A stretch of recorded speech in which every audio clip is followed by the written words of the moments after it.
Our blessings. Let's talk about the new moon in Cancer. As usual, I was thinking about it, and I've got to be honest, I initially wasn't very hopeful about the new moon in Cancer cycle because it's got some pretty um, challenging configurations all lining up with it. And so I had to process those patterns and that energy and try to find something hopeful about it. And that took some time, like literally the last 48 hours, really. I've just been processing that. Part of that journey was also on Friday, I went for a drive out into the mountains and nature and so forth. I do that every Friday with my astrology friend and Venus Day. And I was just reminded of, there's just so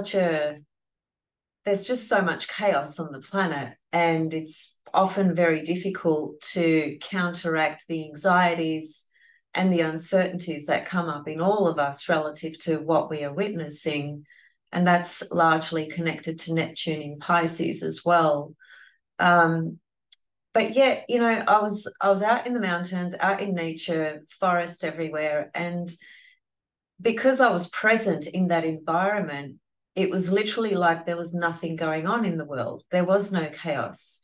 There was no madness. There was no lies. There wasn't any of this craziness present because I was in nature and just absorbed in nature. And so that was just a very powerful reminder that whilst this external reality is cataclysmic and is chaotic, there is a side to life and nature that is actually still peaceful and beautiful and balanced. And sometimes it is about physically removing yourself and taking yourself into an environment that nurtures and reminds you of that state of equilibrium and beauty and peace and harmony and balance and the divine source creation to all things. So that was the first part. Then I was thinking about, well, let's think about the nature of the soul and the personality here, because that is something that is not spoken about a lot in lots of different astrological communities. And it is something that I've always paid attention to and been very aware of and working on just in my own personal journey as a soul, as a woman, as an individual, in my astrological learning and researching and studying and so forth. And by the way, that reminds me, I'm actually starting a course or classes in August, and there's been, an expression of interest from a variety of people, most of which I think I've replied back to, and some people are still thinking about it, which I totally understand.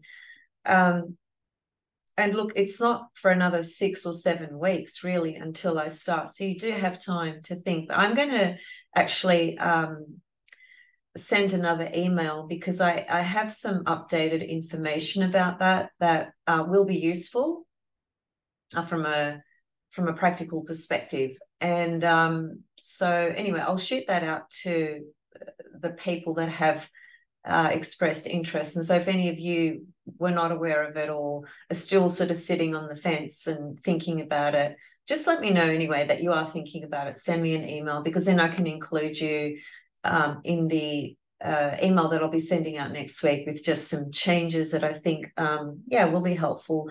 And in that course, right at the beginning, I'm going to do a whole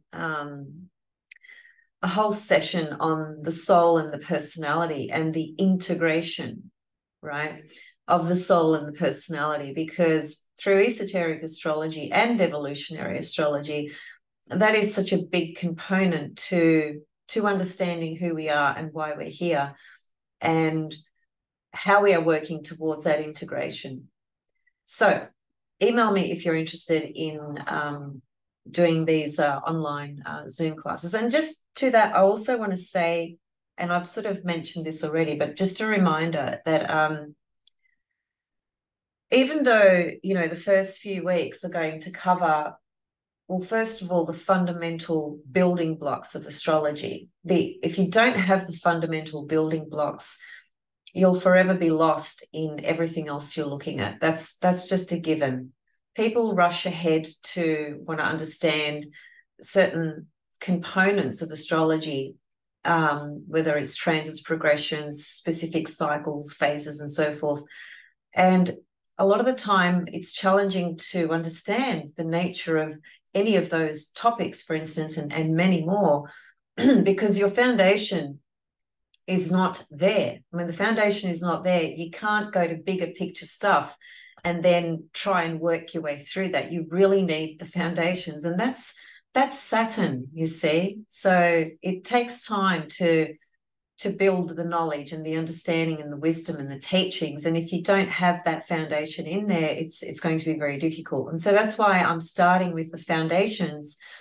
And not only that, but of course, I'm going to be bringing into it evolutionary, psychological, Babylonian, esoteric, a number of different sort of lenses. As I've mentioned before, I'm an eclectic astrologer, and I am very grateful and blessed that I have a reasonably good understanding on all those levels, and confident and comfortable enough to talk about it and to share it and to help people integrate with it.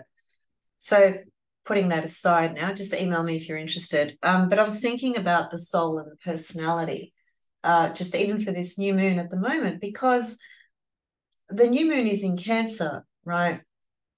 20, I think it's the 24th degree. I'll bring up the chart. Sorry, I'm just having a bit of a hair day.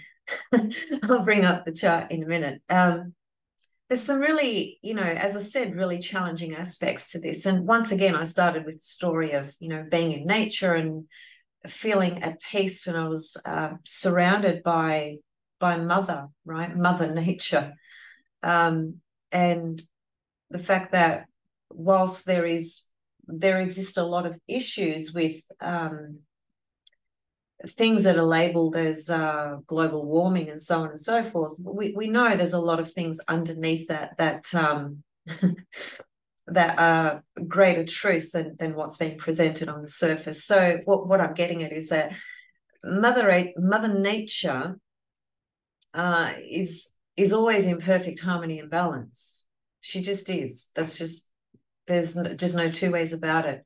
And anything else that we see that mimics the opposite to that, or that doesn't reflect that, that's just simply because of the either fabricated information and or people's actions relative to life, right? Which of course we know is based on greed, right? It's all about it. They say follow the money. In other words, when you're looking at a dynamic, a story, a narrative, whatever, and you want to know what's really at the bottom of this, you just follow the trail, and it always goes back to the root of all evil, which is money, right? That was said in the Bible, a couple of thousand years ago, whenever it was. And you don't, whether you are religiously inclined or spiritually inclined or not, it doesn't really matter. You don't need to be to see the obvious. It's just so damn obvious. So this new moon, whilst it has all these difficult aspects, as I said, I was thinking about, well, there's got to be something that I can find, that I can share, that would be a source of hey Coco, a source of nourishment or comfort in some type of way, right? And what I was thinking about, from an esoteric level, Neptune is actually the planet that corresponds to the rulership of Cancer, for those of you that don't know, which sounds very odd, I know. But if you go into the teachings of esoteric astrology, it will make sense as to why Neptune is the planet that is connected to Cancer. But just a very brief sort of definition about Neptune and why it connects to the moon. The Neptune is the cosmic oneness of everything. It's the cosmic waters. It's the source creation to all things. And it's the apparent veil, right? that covers everything, as it were.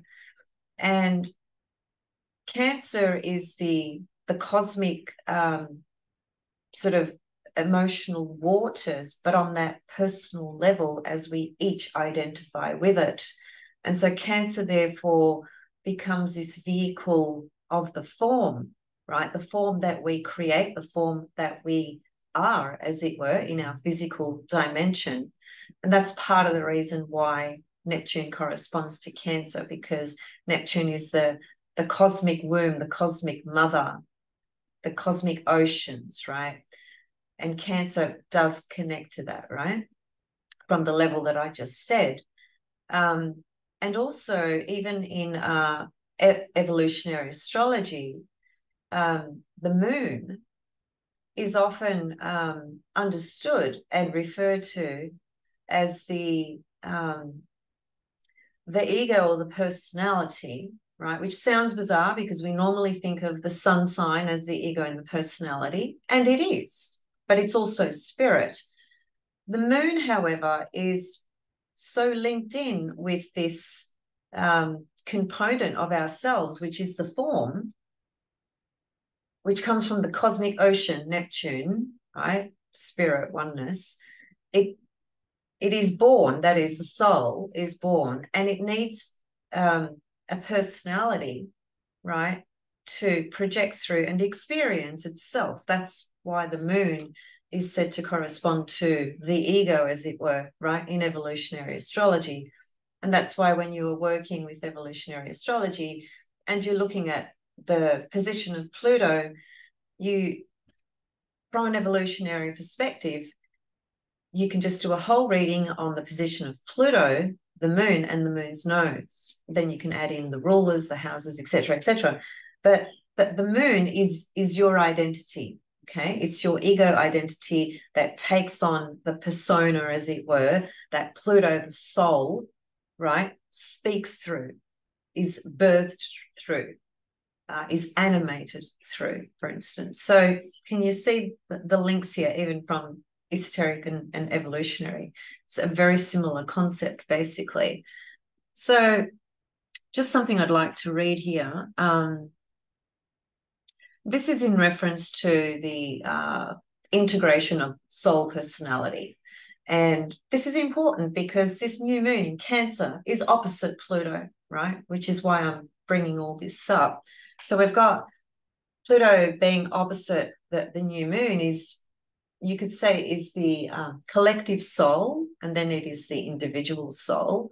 And the Cancer archetype is the entire population. Cancer and the moon rules the people, right?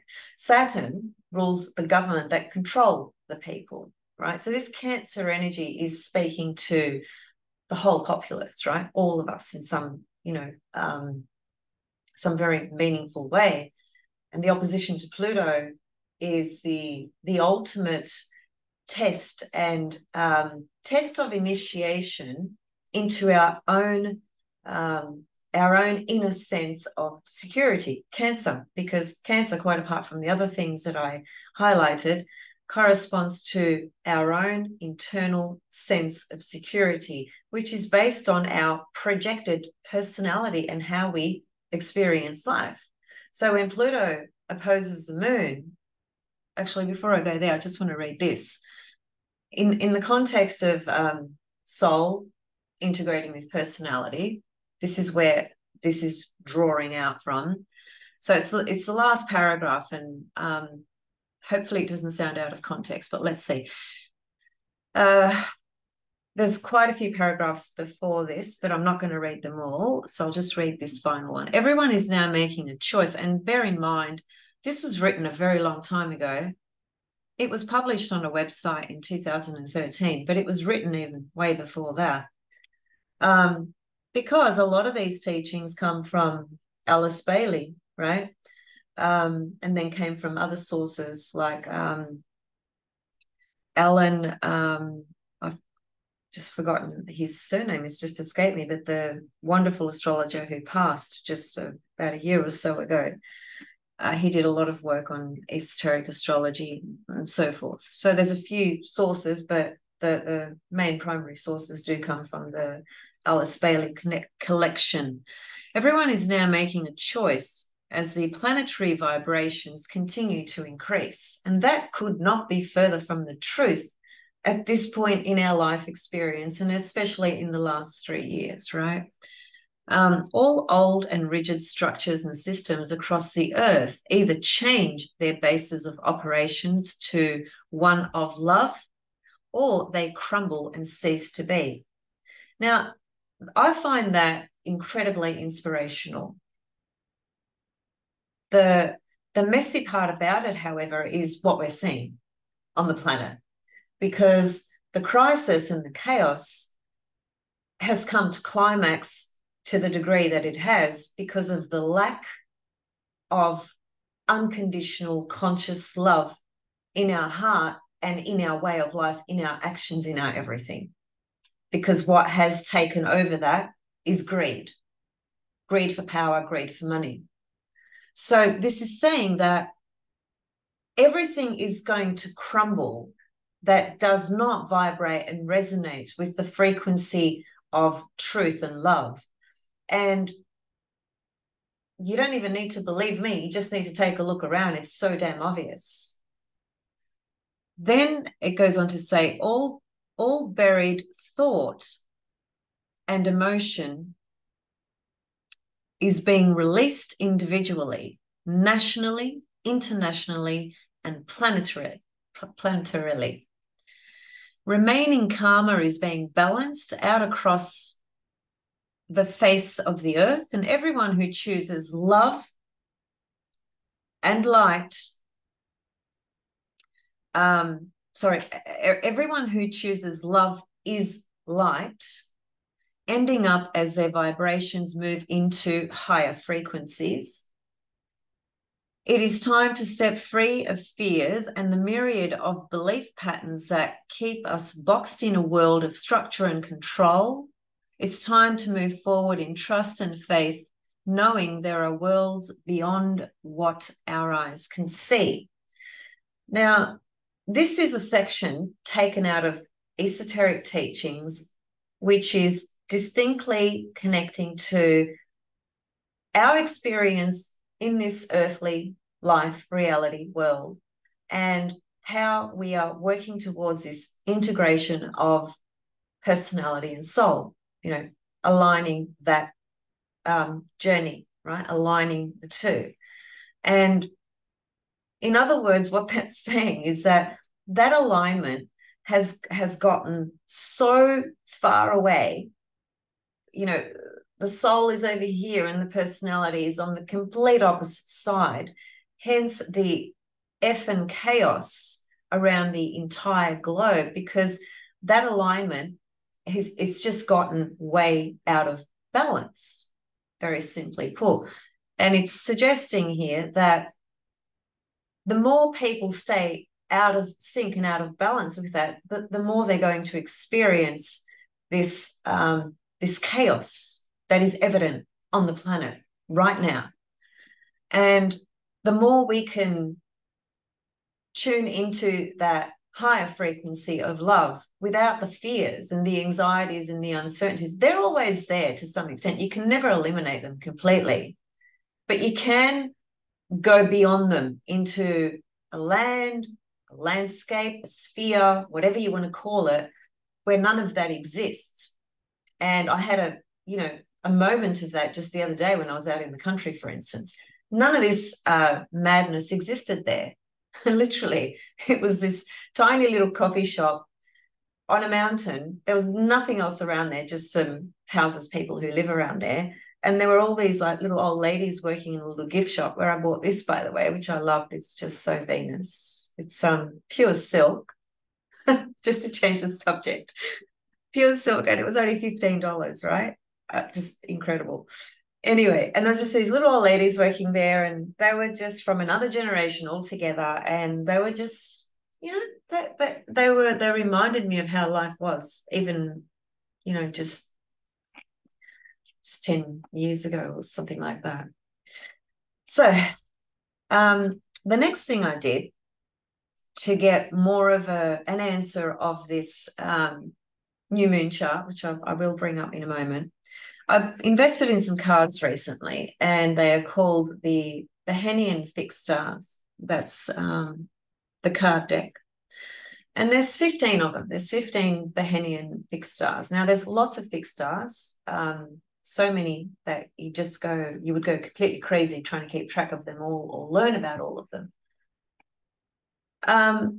These are supposed to be like 15 of the major fixed stars. And they can be used very much as an oracle, just as you'd use tarot. You could probably do some sort of tarot kind of spread with them, or you can just pick one card and ask a specific question. And it's good to avoid the yes no sort of questions and just be a little bit more specific, right? And so the question I asked was, is the outcome of this new moon ultimately going to be okay for us all? That sounds like a yes no question answer, but I worded it in such a way where I said, is the outcome going to be overall good for us? And if so, why is that the case, kind of thing, something like that, right? Anyway, the card that I drew was this one. Okay. It's a fixed star called Capella, Capella, and they've created an image there of a man playing a flute with a goat. That's that symbol up there. That's the actual symbol of the constellation, the star, up there in the sky. So if you were to look for this particular fixed star, you would see it in this type of pattern, for instance. Now, the good news is that a lot of the fixed stars have a real dark side. That's not the good news, but I'm just saying a lot of the fixed stars have some really dark, difficult, apparent signatures and characteristics and things of that nature. And Spica is the exception to all of that. And it's not the only reason I love her. She's actually the most prominent star in my chart. So I have a strong resonance with her. But I realized today that Capella is another one similar to Spica, in that Spica doesn't bring any harm at all. She's just one of those highly refined spiritual stars that brings wonderful things, actually. And Capella is a little bit similar. It's a star that doesn't have that dark, ill-fated sort of reputation about it. There's a few things to be a bit cautious about, but overall it's a really good star. So it's a really good card. And it's interesting that and I didn't sit there and choose several or pick one and say, no, I don't like that, so I'm going to do it again. I didn't do that. I just said, whatever comes up, I'm going to accept it from the universe as this is the star energy we're working with for this particular new moon.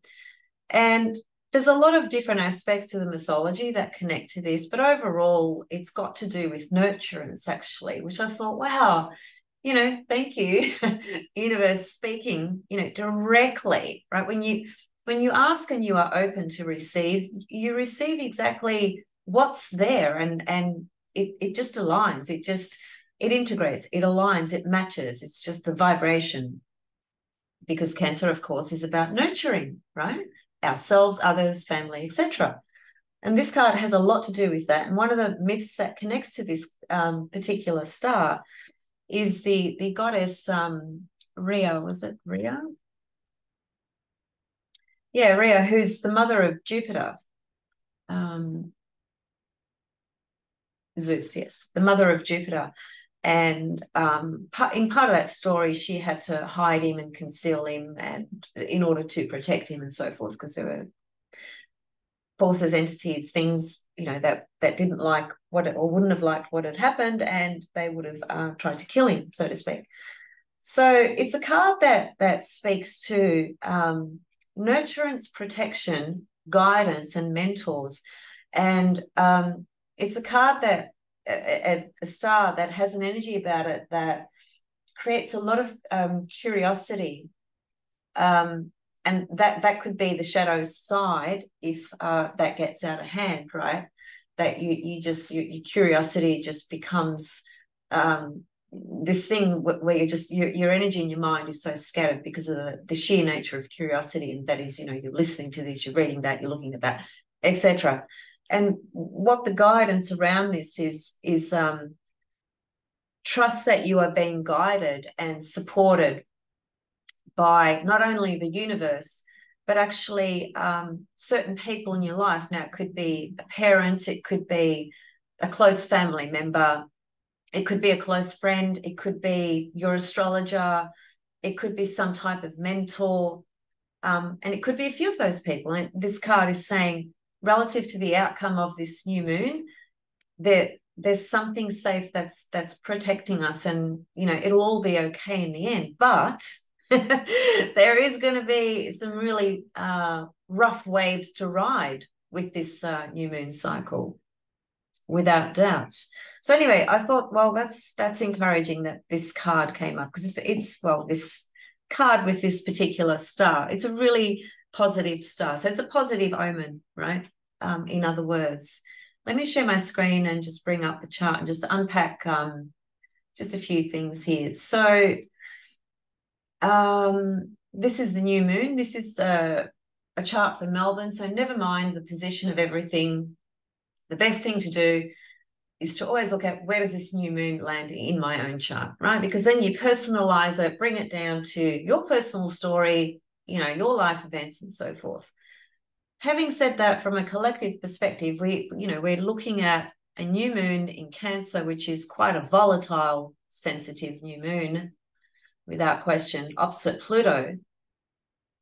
Now, Cancer rules the moon, right? And this is a new moon in Cancer. So from that perspective, one might say, oh, well, this is a moon in rulership, so it's very powerful. Yes, those thoughts are correct. But one thing that doesn't get mentioned near enough about Cancer is one of the most vulnerable, one of the most sensitive signs, And Pluto, from that external personality sort of level, if you like, is the most threatening force to Cancer moon. Cancer moon is terrified of Pluto, terrified, and rightly so, when we are looking at it from that external level.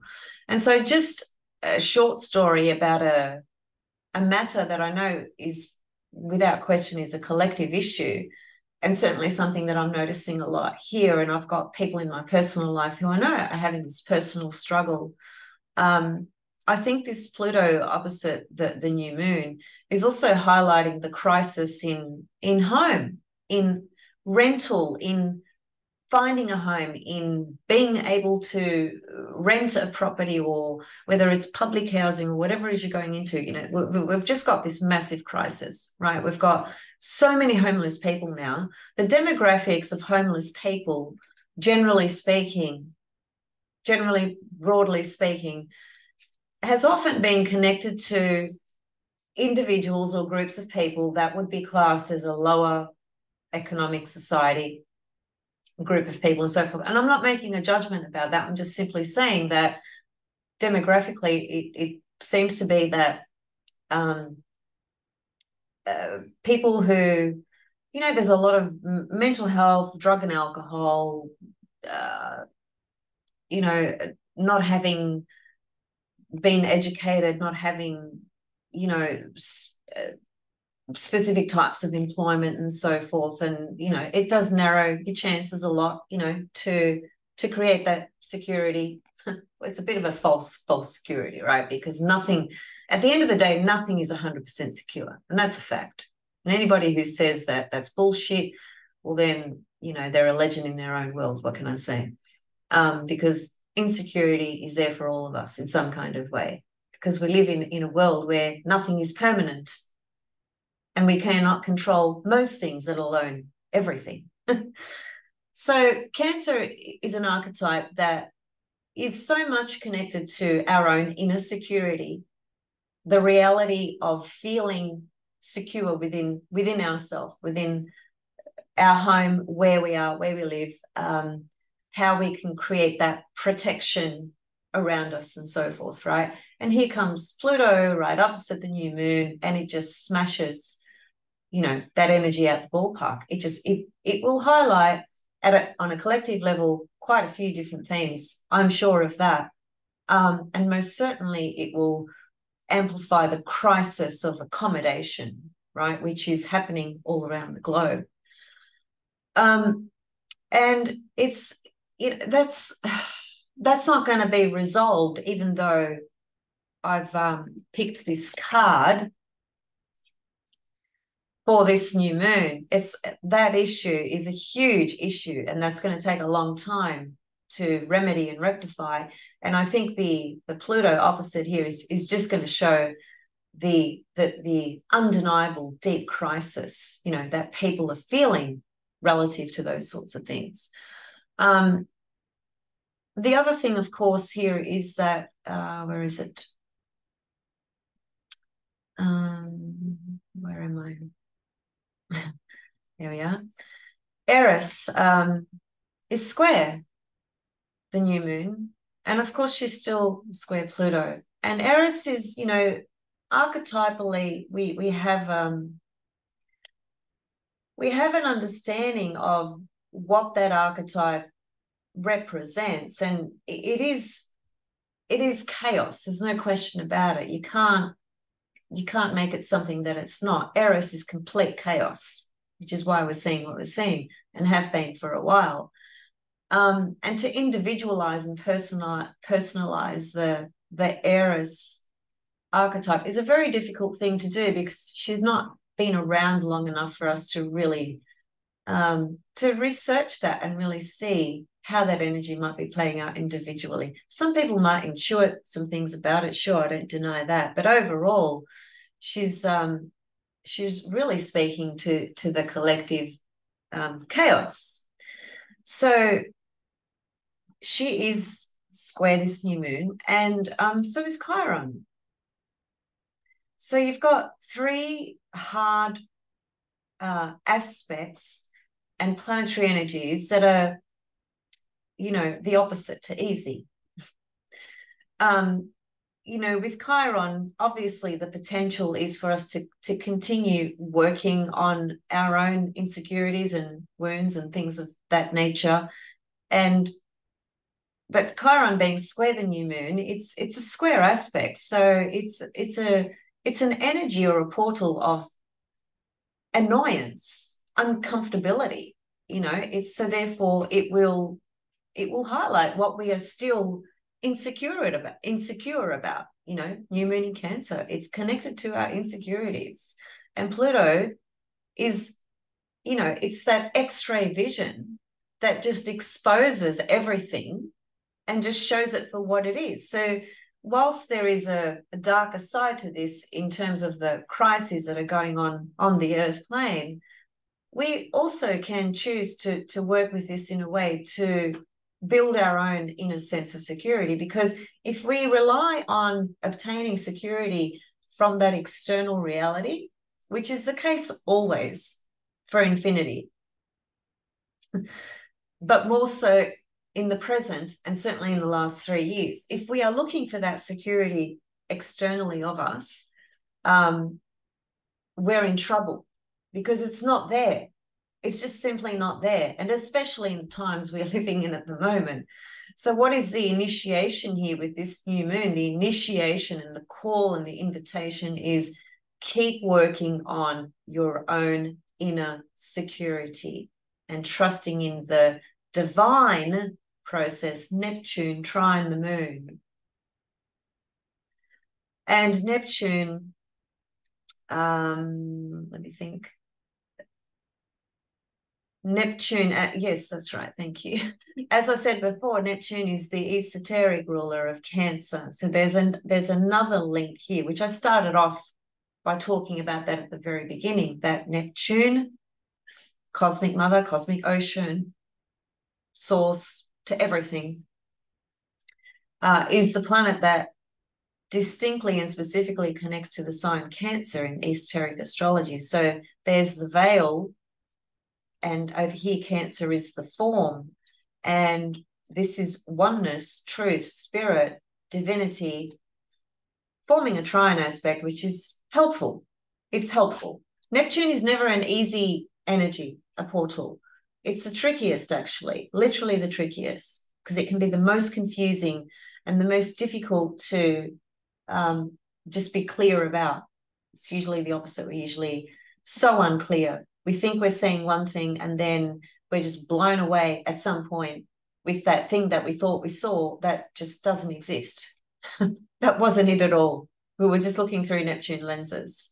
But this is trine aspect, so it does support our diving into our own inner security and working on that, building on that, eliminating, smashing through, letting go of, transforming Pluto, anything that hasn't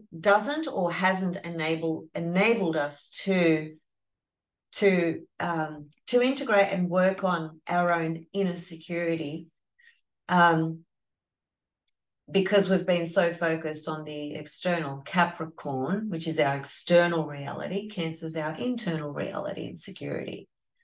So Pluto is, again, it's just breaking down those old paradigms and systems, Capricorn, that have appeared to have served as a way of us feeling secure in the world. And everyone has had a fucking wake-up call.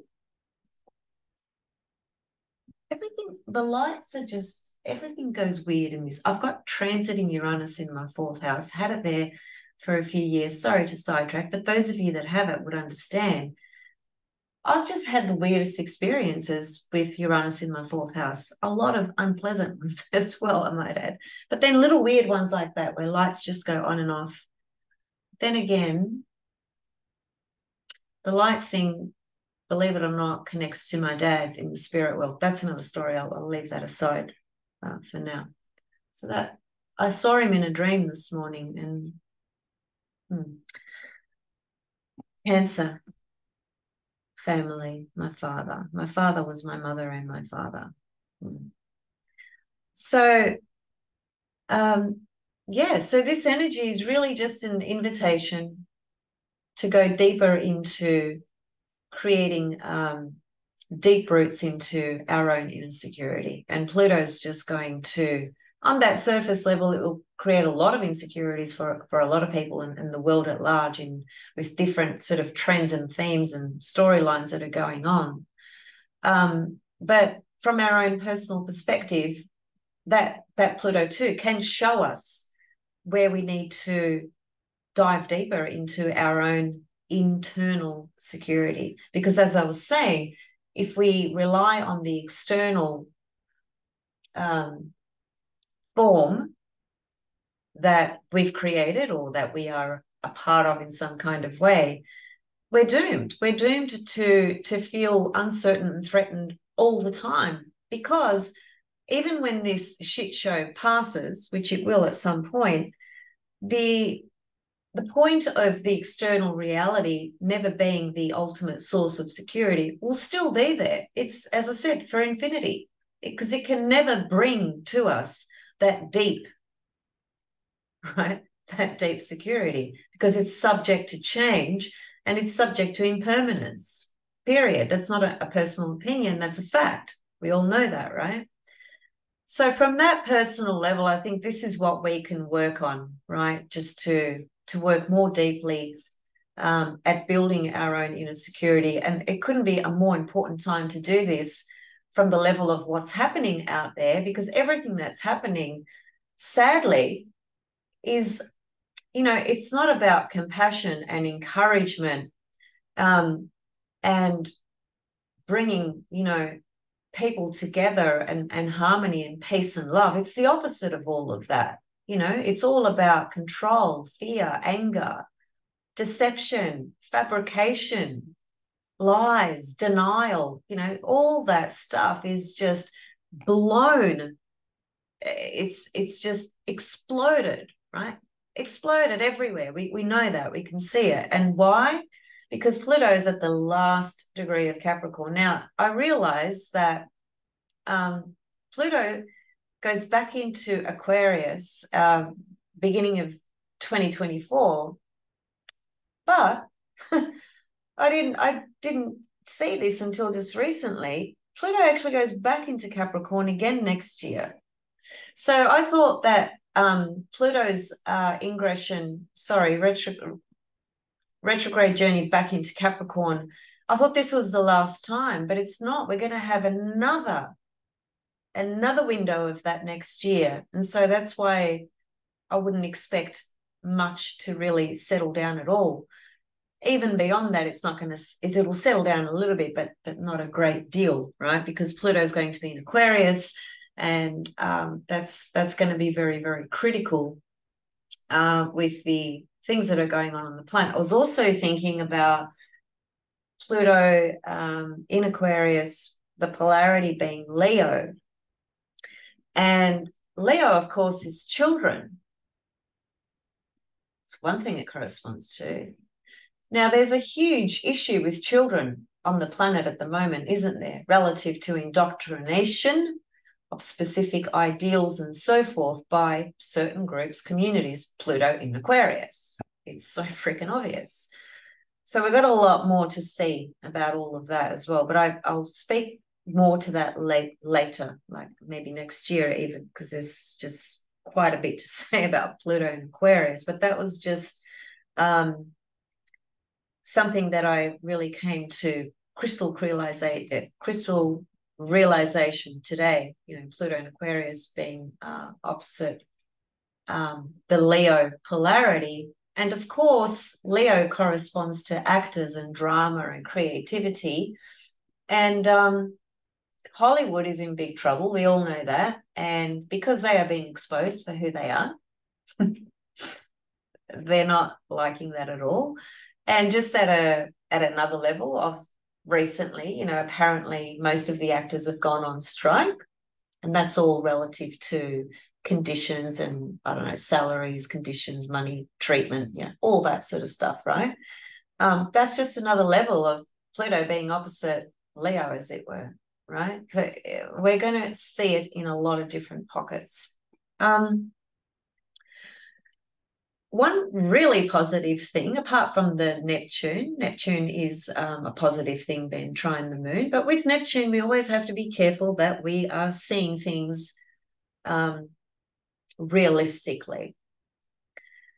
Uranus is forming a sextile to the new moon, so that is positive because from the point of view of soul, personality, integration, building our own inner security within so that we are not so dependent on that external reality to feed us a sense of security.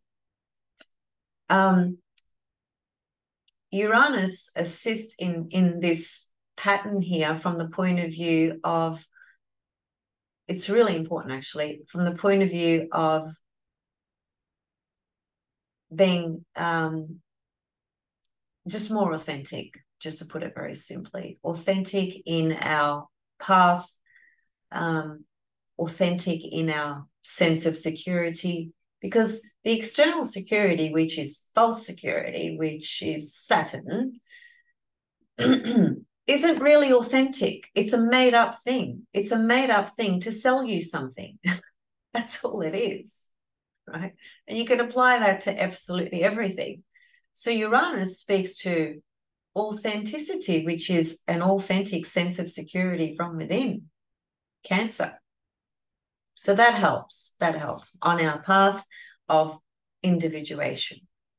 And lastly, but not least, certainly not least, that this new moon is also square the nodes. Now, it's only about an hour later that the nodes move into Aries Libra.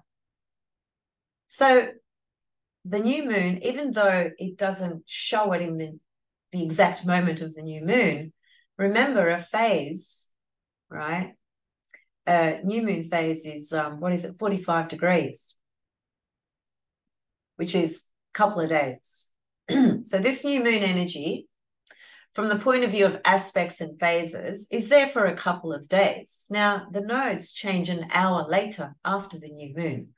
So these nodes are even out of sign or in sign an hour later, a square this sun moon, new moon, opposite Pluto, Aries Chiron pattern. So basically, it's a grand square in, I want to say, cardinal signs, because even though the nodes are still in fixed signs here, as I said, it's only an hour later where that new moon, as it moves on, as the moon continues to move away from the sun, an hour later, those nodes are in Aries Libra. So it's a grand cross in cardinal signs. And without going into a lecture of cardinal signs and what that whole thing speaks to, the one main word that we ascribe to cardinal signs is initiation. So this is a lunation cycle asking us to, to take the initiative, right? We are being initiated into something. In the short term, it is all the cancer security issues that I spoke about. But in the long term, it's got to do with Aries Libra, which is, it's a lot of things, but one thing it certainly is the ability to be true to yourself, right? To have the confidence to be who you are, whilst at the same time you can appreciate and understand where other people are coming from as well.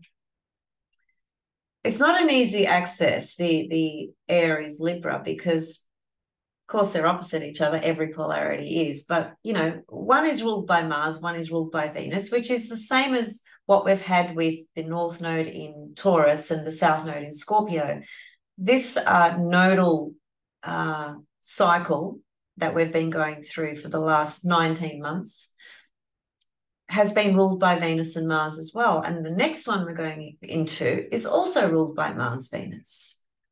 And I think we can expand on that and really relate it to the whole perception around man, woman, and all these bizarre perspectives that are going on about all of that. And unfortunately, the conflict all around it, right?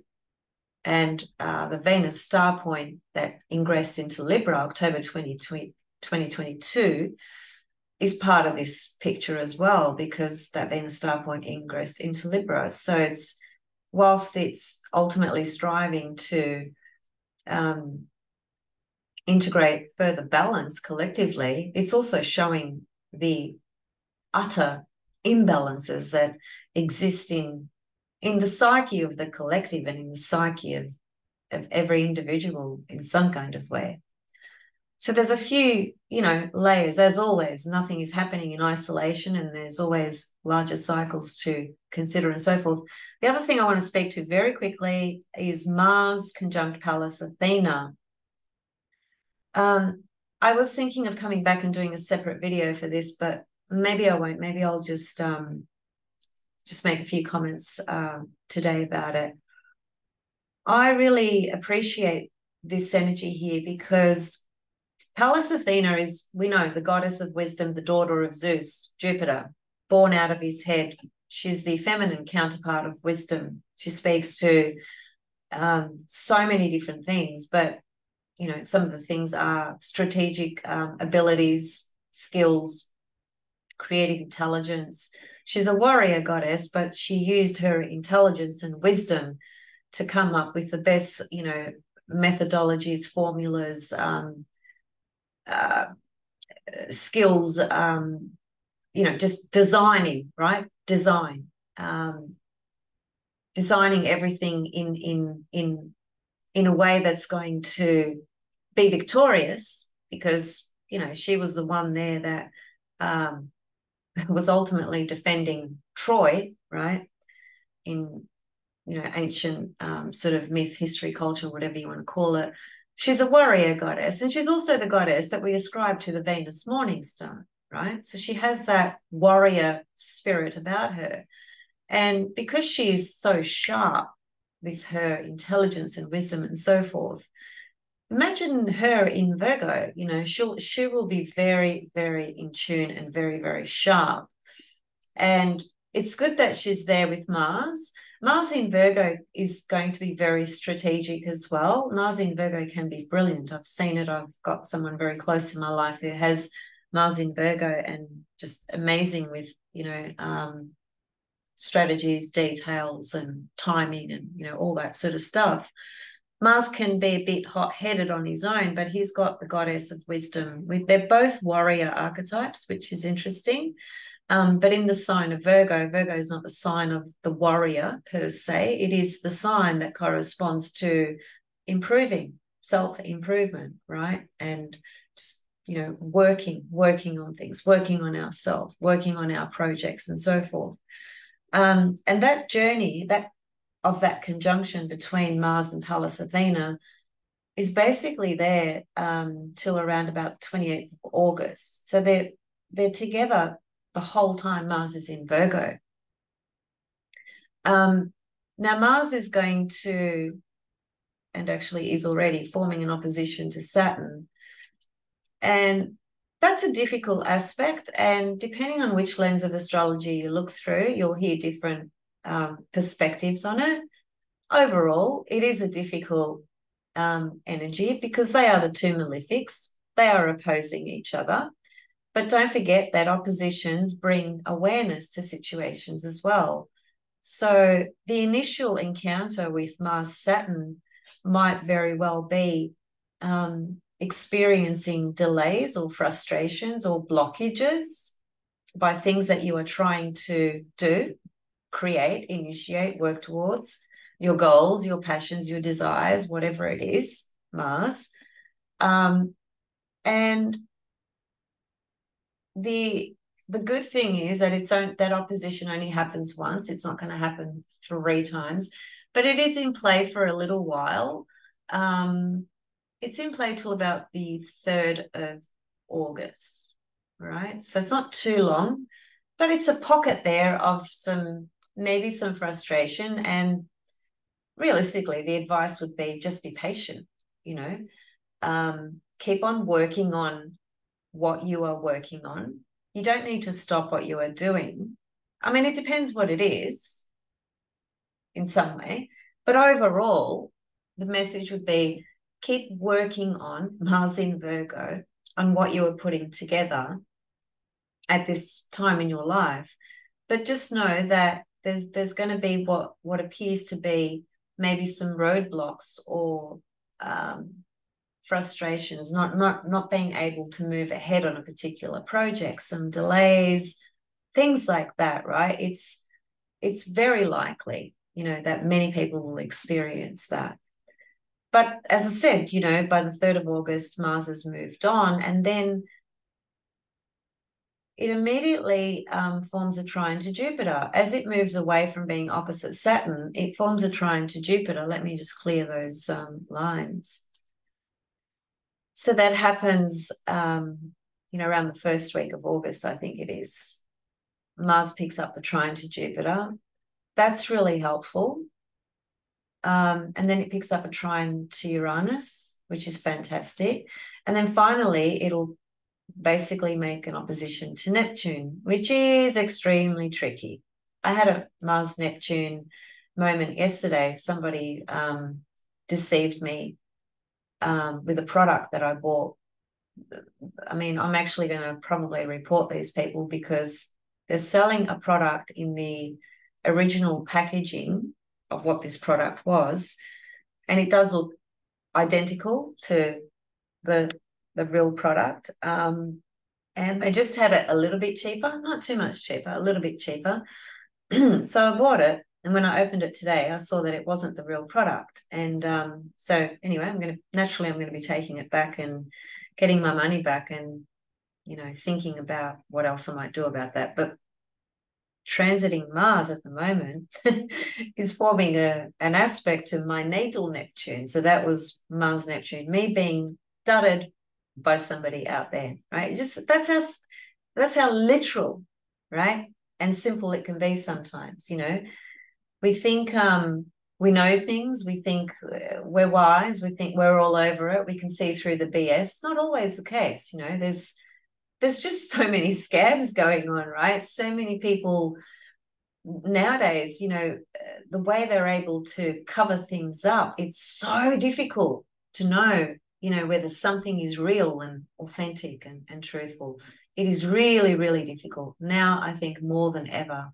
But the flip side and the good side to that is that the amount of exposure that's happening, we are seeing at such a fast, rapid rate, the things that have been, you know, dishonest and deliberately dishonest and so on and so forth. And it is a bit much for our psyche, you know, our mental state to just be sort of subjected to that on a daily level, because we pretty much are with, you know, when you're engaged with this reality, there's because of the rapid acceleration of the cataclysmic nature of things, there's just, you know, layer after layer after layer after layer on a daily freaking basis, right? And it is exhausting, and that's why we need to more now than ever pull back and withdraw and just, you know, completely remove ourselves from that external reality, to give our central nervous system a break, to give our mind a break, because we are, you know, we are really being tested I feel at the most highest sort of initiatory level at the moment. And the test is about remembering that we need to come back to love. That's what the test is about. We need to come back to love, and everything else opposite to that is just going to crumble as it is, as we can all see. So we've got a choice. What do we want to align with? That false sense of security outside there, which is changing rapidly by the second, virtually? Or do we want to, you know, integrate more deeply into our own internal security, our soul source, Neptune, Pluto, right? And align that with our external reality and just observe the external reality and help where we can and do good things where we can, but not get dragged into the chaos eras. It's just an initiation for everyone on the planet. No one can escape this. Everyone is dealing with it in some kind of way. These energies just, you know, reflect it in different ways and in more intense ways at certain times, certain cycles, and so forth. That's basically it at the end of the day. And also, Mercury is going to station retrograde in August when he goes into Virgo. And when he does that, he's going to be very close to Pallas and Mars in Virgo. And I will come back to talk about that, because it'll just take a bit longer to talk about that. But fundamentally, we're looking at a mercurial cycle retrograde in its own sign, Virgo, its domicile. And the retrograde journey begins when he's right there with Mars and Pallas Athena. So the Mercury retrograde cycle is going to have the imprint of Mars and Pallas Athena. And I just really hope that the Pallas Athena and Mars in Virgo just brings more of Pallas Athena is clear seeing. I've said this in many videos in the past. Some of you may not have seen those videos, may not have heard me say it. Pallas Athena is clear seeing because she helps us remove all the projections that we have, that we project onto the world, situations, others, the false projections, basically. So she's another one that's really sharp, right, intuitively, to see the truth of things. And in Virgo, it is very much about having critical reasoning skills. So I'm hoping that the Palace and Mars brings in an element of really bringing in some critical reasoning skills in subjects and themes that obviously really need that at the moment, because they've gone, I don't know where they've gone. Some of these themes, I don't know where they've gone, where they've come from, where they're going. They're just so left field. They're not even left field. They come from some twilight zone. I'm probably one of the most open-minded people you'll meet. Believe me, I really am. I can be open to anything, really, literally. But I do have to draw the line with some things. And those things always do come back to members in society that I consider vulnerable. And those members in society that are vulnerable are children and the elderly. And when I see what looks like a form of abuse or indoctrination, or trying to disempower those groups, children and the elderly, then the Aquarius in me goes through the Aries and gets pretty pissed off, because the Aquarius in me is all about fairness, justice, equality, truth, authenticity. And Aries is the one that gets fired up about those matters not being there with certain themes or whatever it is. So yeah, I'm hoping Mars and Pallas Athena will shed some powerful truth towards the reality and being realistic about things, which is Virgo as well. We've got to be realistic. Saturn in Pisces, I still want to come back and talk about that. I haven't quite made it yet, have I? But I will. But I've just been thinking, with Neptune in Pisces, which has been there since 2011, and it's only going to be there till the end of 2024. So we're almost there. We're almost at the end of this bizarre Neptune in Pisces cycle. And I wrote a post the other day where I said, look, do not let the one level of Neptune in Pisces drag you into a reality of despair because of the sheer nature of this reality.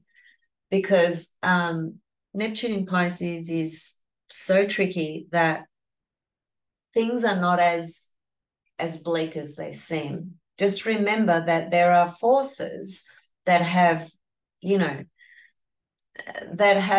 a big voice, because they have a lot of platforms and channels to filter their BS through, so that they are shouting the loudest, as it were, right? And so we're just hearing those voices, but it doesn't mean that they are the truth. And those voices are carrying messages and perspectives that project into 10 years' time and so forth, right? Like the Great Reset and so forth, right? And it's not all going to be as they say. That's just, that's just fear pumping. That's all, just to keep people in line and in check with an agenda and a program. But we have a choice: align with the false or align with love. Have faith in that. And I don't mean have blind faith. I mean, you got to be realistic as well. I'm not delusional. I'm not unrealistic.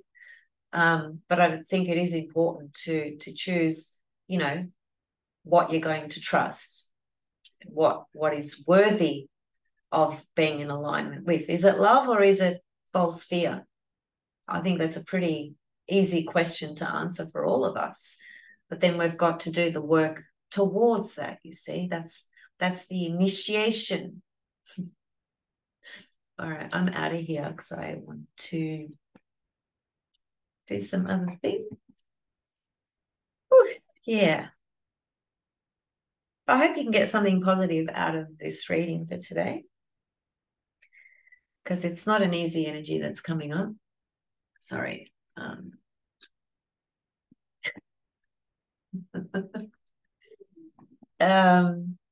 Still blurry. It's very fuzzy. Never mind. Hope you guys are well, and reach out and get in touch relative to my astrology classes and Zoom sessions and so forth. It's really going to be magical. It really is. If you know me and you followed my work, then you have a pretty good sense of my style, my knowledge, understanding, and so forth. Well, in Zoom sessions and one-on-one classes and stuff like that, I bring so much more because I can, right? And so just know that it will be very, very valuable and very interesting and very exciting. Okay, I'll see you guys very soon with more. And yeah, so I feel awkward saying Happy New Moon. I feel awkward because it's like, well, Happy New Moon. Happiness is a temporary state that we feel, you know, it sort of comes in and out, right? So what's a better sort of expression? May you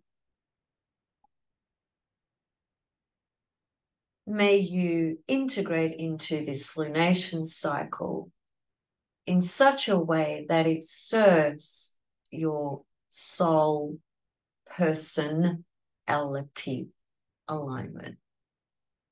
May that be for you. Yeah, that sounds and feels so much more real and authentic than Happy New Moon. All right. See you guys. Bye.